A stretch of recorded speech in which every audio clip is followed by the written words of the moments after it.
Hi guys, this is Gaurav Dave here from testfunda.com, and as part of a four-part video series on CAT 2021, we will have a look at all three sections of CAT and a study plan for the next 7 months till CAT 2021.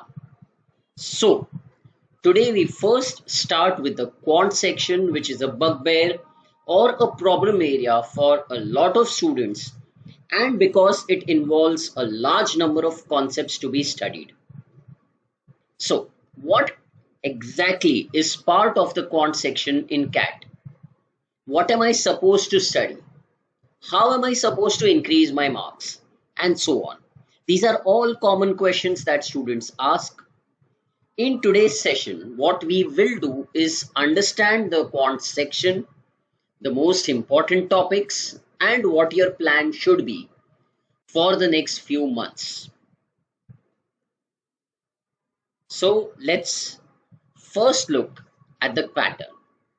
Now here, this is the overall test pattern, and this is something we will see in all parts of this video because this gives you a holistic picture of the test.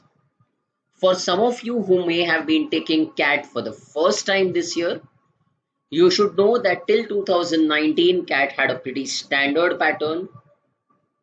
100 questions over 3 hours with 1 hour per section and with this breakup. So 34 in verbal, 32 in DILR and 34 in quant.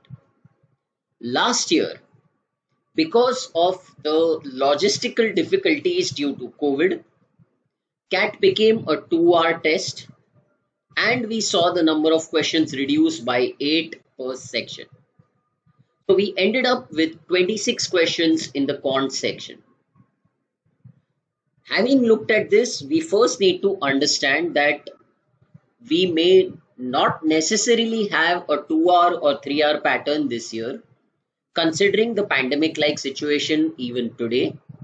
So we need to be prepared for both and plan accordingly. So what is the breakup of the quant section? And again, when we looked at 19 versus 20, we use the same parameters to evaluate the quant section. Broadly, the quant section can be divided into 4 areas or topics. The first one, and something which could be considered a foundation for most other exams, or even to a large extent to a foundation for the DILR section, would be arithmetic. Now, why do I say so? Because when we go to the DILR section or when we see the chapters here, we will realize these are all concepts that are building blocks of everything else that you will do in this section. So you will study concepts of percentages, ratios. Based on these two fundamental concepts, you will study applications like averages, time and work, mixtures and alligation, profit and loss, simple compound interest, and so on.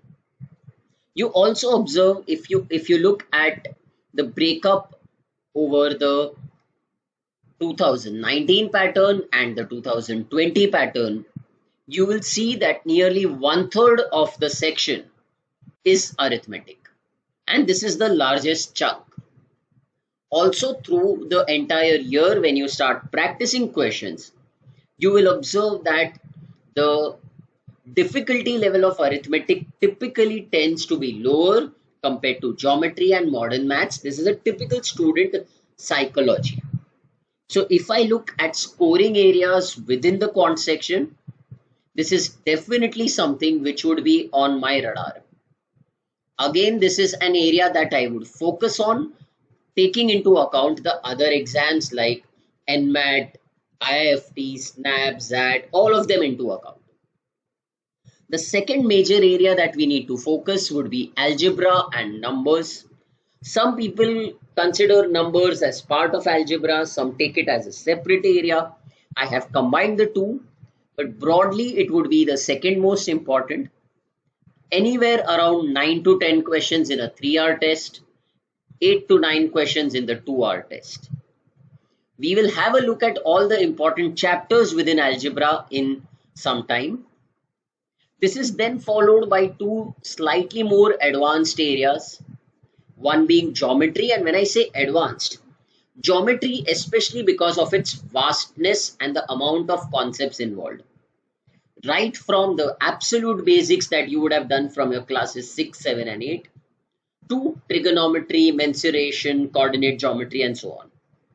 Modern maths, as the name suggests, is obviously on the tougher, higher side, more advanced applications. Things like permutations and combinations, APGP, functions, and so on. But if we see the overall breakup of these two sections with respect to the entire section is the same, or there is a marginal difference. So these two would rate at the same level as far as the overall breakup is concerned. Now, before we go on to these four sections, what we first need to see is a very interesting statistic. Now, what exactly does this mean? When we say attempt versus marks or percentile versus marks here, now what do I mean? In CAT, you have a sectional cutoff for every section. So let's say the cutoff for the quant section is say 95 or 90 for certain colleges.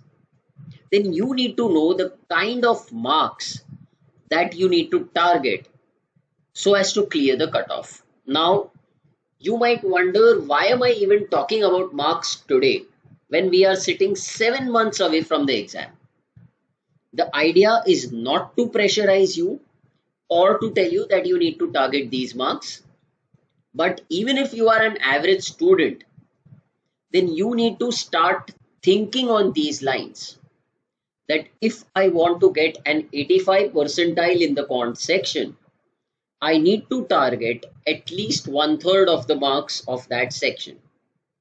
So corresponding to a 2-hour test or a 3-hour test, this would have to be my target. So you can use this as a reference point and keep going ahead, and then try and figure out how you will be able to reach each of these milestones. So right now, it might so happen that you feel in a 2-hour test, I can't score beyond 20. It's absolutely fine. But then can I set a goal that, okay, say by the end of June, I should be able to try and reach 27 to 28 marks. By 15th August, that is 1.5 months later, let me try and reach 33 marks in a 2-hour test. Right now, I'm taking that as a benchmark.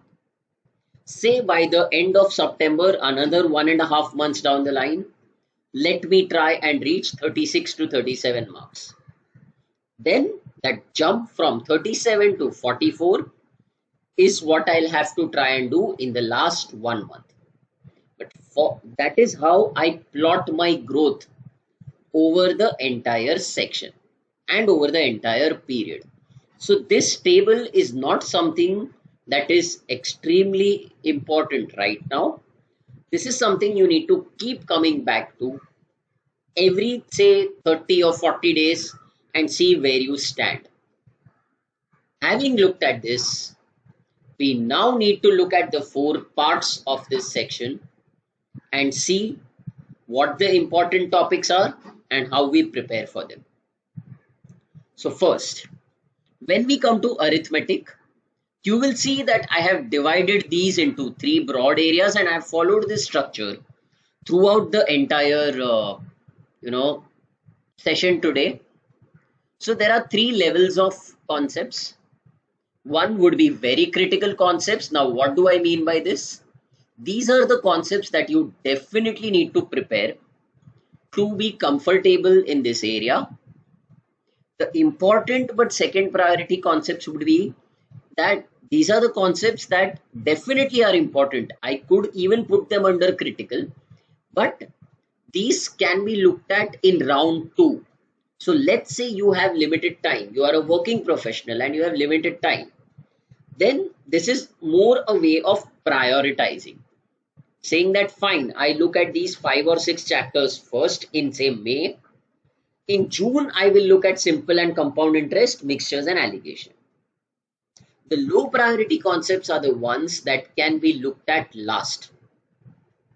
So again, Generally, I would never recommend. Now, here you might observe that I have called these low priority concepts. I have not said that these are to be skipped or these are not important. Please understand that there is nothing called a CAT syllabus. So you need to understand that all these concepts, all these chapters are important by themselves, but they can be staggered as per their overall importance. Now, coming to arithmetic here, so what are the things that you need to know? As I mentioned earlier, ratios and percentages are two fundamental concepts within the quant section. Because on one hand, concepts of ratios lead you to applications like averages, mixtures and alligation, variation, and then time and work. So there are 5 chapters which are linked to each other here. Similarly, concepts of percentages link to profit and loss and simple and compound interest. So you need to study both of these. Then there is an entire chapter by itself, that is time and distance, which includes a lot of concepts within it. So you have average speed, relative speed, trains, boats, escalators, races, circular tracks, and so on. One of its applications is clocks. So that is something you can study last. Similarly, when we look at partnerships, partnerships is an application of two concepts: ratios on one side, profit and loss on the other. So it's a mixture of these two. So here, when I'm looking at these 10 or 12 broad areas, I would divide it into these 3 parts and then try and prioritize them. Why are they also important from a DI point of view? When you look at the DI questions, the pure DI sets, you will observe that a lot of questions are based on finding average values, ratio of values, percentage growth. And you will also notice that if you actually pursue an MBA over a certain period, you will need to look at percentage growth as one of your key metric in whatever role you do. So these are concepts that you need to learn throughout. Now, apart from this, where are these concepts used? When you study, let's say, geometry, mensuration, there are surfaces, 3D and 2D surfaces, whose area or surface area or volume changes by a certain percent. Or there might be triangles, quadrilaterals whose ratio of areas need to be found. So all these concepts come handy there as well. So overall, if you are going to spend, let's say on an average, let's say 100 hours for maths, I would say keep at least 40 to 50% of the time for arithmetic. This will help you score not only in CAT but the other exams as well. What is the next area that we spoke about? It would be algebra and numbers. Now, once upon a time, till I would say the mid 2000s or even the late 2000s, algebra and numbers used to be the most important area in CAT, with all kinds of, I would say, quaint formulae, or all kinds of theorem properties, and it used to involve very tough questions. It's not that we don't get those tough questions today as well, we do, but the overall difficulty of this section has gone down a bit. So compared to arithmetic, yes, a lot of students find it tougher, but this can be mastered with practice and understanding. Algebra and numbers based questions also require a lot of other techniques as well, like value substitution, options, etc.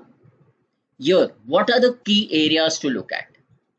One would be number theory, which would be types of numbers, properties of numbers, factors, multiples, properties of factors. There are a large number of formulae related only to factors or only related with factors. Then you have divisibility. There are a number of rules starting from the divisibility of 2 or divisibility by 2 right up to 15, 20 and so on. You again have a lot of properties and corollaries for these. Then you have an entire area of discussion by itself, which is remainders. So there you have the remainder cycle, the remainder theorem, the power cycle, and so on. A lot of concepts here. This is followed by algebraic formulae, which are your standard formulae for squares, cubes. So a set of 8 to 10 formulae along with their applications. All of these are things that you would have studied in your classes 9, 10, and 11. Then we move on to the applications. Linear and quadratic equations, of course, have their own concepts, but they are applications used to solve day-to-day life problems. So you solve them in one variable, two variables, whichever way you want, but you can express real world problems using equations here and solve them. These again, not only important from a pure quant point of view, but also from a CAT DILR point of view. You will find a lot of numerical logic sets, a lot of tournament based sets that can be solved if you are good at linear equations. So these again should be mastered. Then you have two completely different concepts, logs, surds, and indices. This is a group of chapters together. Again, something you would have studied in school. While in school, you might have used a log table to do calculations. Here, you won't really need to do calculations. It will be more about properties and logic. So to a large extent, I could compare this to geometry. Now, why do I say I compare this to geometry? As you'll see later when you practice, you'll realize that you might know all the formulae, all the properties, but you might not know which ones to use and how to manipulate it to arrive at your final answer. So that is something that will come with practice. This is followed by inequalities, which is I would say an extension of equations. This tends to be slightly tougher for a lot of students, so I would not recommend it to be studied right up front till you are comfortable with equations. Apart from these, what are the other topics that you need to know? So you have number systems. What are number systems? So all the types of numbers, primes and odd, even, and their properties. A related concept would be base systems, which a lot of engineers might already know. Base 2, 8, 10, hexadecimal, etc. But it's not a very important concept. As part of numbers and algebra, you should be well versed with HCF, LCM, their properties, and the binomial theorem. The binomial theorem also becomes important from the PNC point of view. And then we move on to the, I would say, least important chapters. That's higher order equations, that is equations of order 3, 4 and more. And calendars. Calendars again is more important from the other exams point of view. You might have one-off questions here and there. So algebra is a very formulae and property oriented area. So it is not something you will master overnight. I would recommend that you start working on it right away. Devote time to it every week and try and master it over a 3-month period. The same logic will also apply to geometry, because it has a very large number of properties. If you look at the very critical concepts that I have mentioned here itself, you will see nearly all the chapters mention properties. So you have triangles, circles and quadrilaterals, which are your key polygons. All of them you will need to understand the common terms, definitions, properties and area and perimeter, along with all the cases. So, if you sit down to make a list of geometry formulae, you will come up with a list of not less than 100 formulae, at least. So that does become tricky. That is where again, geometry is something that you should start practicing quite early. The only advantage is that a lot of this geometry you would have already studied in school. So you may have lost the familiarity, but it's not something that you're studying fresh. You also have questions from trigonometry and coordinate geometry, but these are not very important from a CAT point of view. So for trigonometry, there could be applications of time and distance, ratios, etc. that you might need for questions on heights and distances.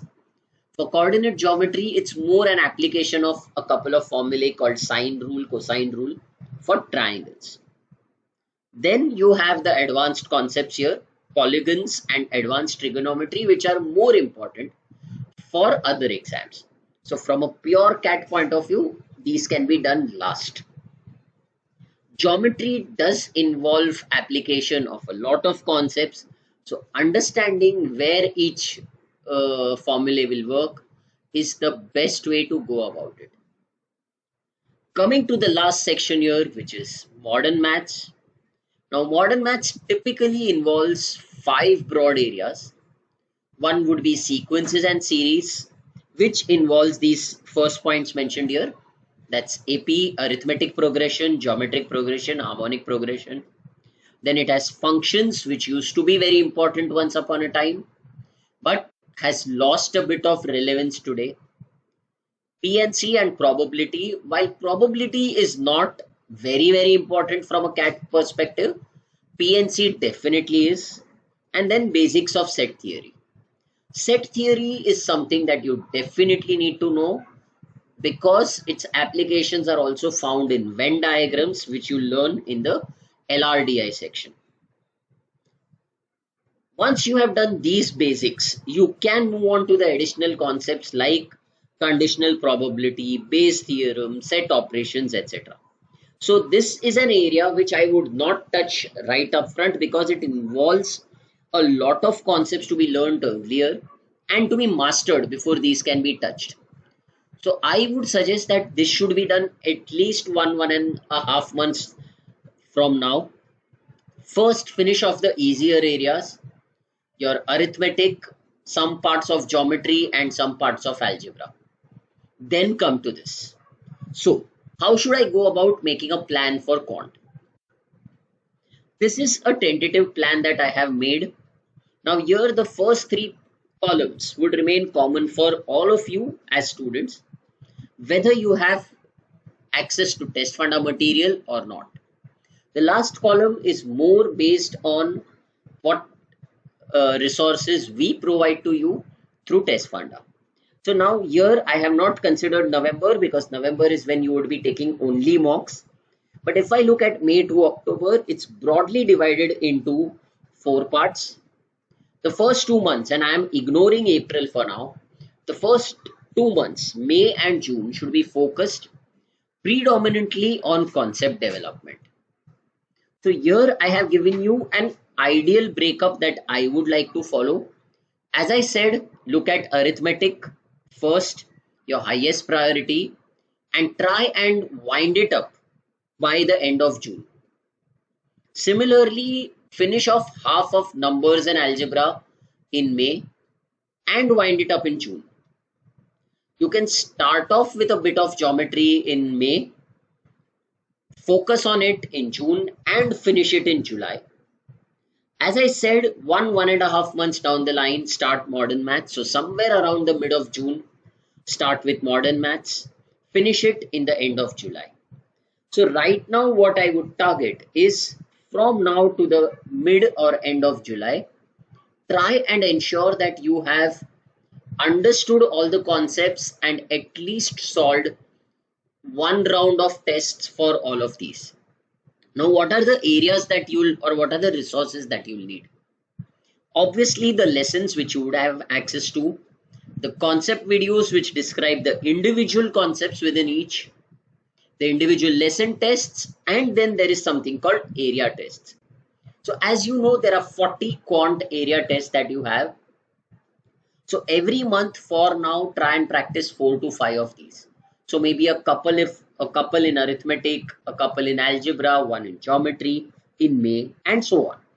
Try and synchronize your prep area with the area tests.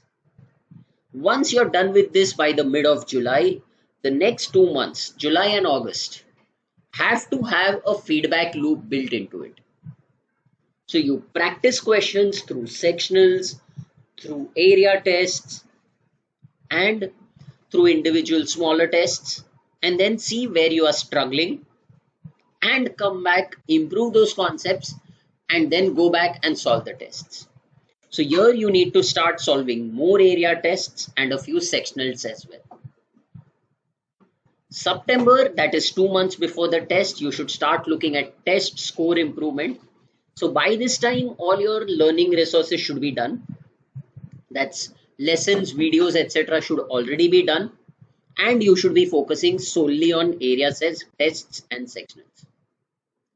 Finally, coming to October, in quant, your focus has to be purely score improvement. You should know your exact strengths and weaknesses and how you will improve them. Now, this is not exactly a foolproof plan because every student's requirement is different. So you need to understand what plan will work for you, how you will make it work for yourself, and you need to build feedback loops into it for every few weeks. So I would suggest that you go through this, try and create a plan of your own, and then feel free to get in touch with us if you have any queries with respect to the preparation for quant. In the next two parts of these videos, we will look at the DILR and VARC sections. In the fourth video, we will look at a consolidated month-wise study plan for all three sections. So wish you all the best for CAT 21. Happy studying. Thank you.